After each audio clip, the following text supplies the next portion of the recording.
Avec la morphopsychologie, on ne peut voir qu'une seule chose, c'est la personnalité de la personne, son caractère, et on peut en déduire bien sûr de ça son comportement.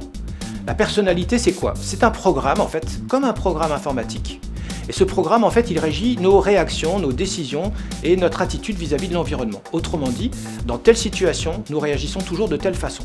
Et l'intérêt de ce programme, c'est que ça nous évite de nous reposer la question à chaque fois, à chaque nouvelle rencontre, à chaque nouvelle situation, puisque ce sont des décisions automatiques. Par exemple, il y a du monde, je suis un extraverti, ma réponse automatique c'est je m'ouvre, c'est génial, je vais prendre du plaisir. Si je suis un introverti, ma réponse automatique c'est il y a du monde, c'est dangereux, je vais rester dans mon coin, je vais d'abord observer et écouter.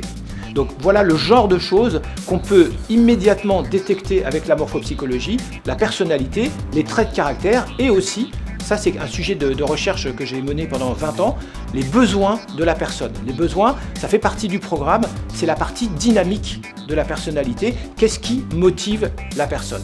On est tous motivés par des besoins. De mon point de vue, il y a 12 besoins qui sont d'ailleurs opposés deux par deux, 12 familles de besoins, et évidemment on peut associer la forme du visage avec le caractère et par conséquent les besoins dominants.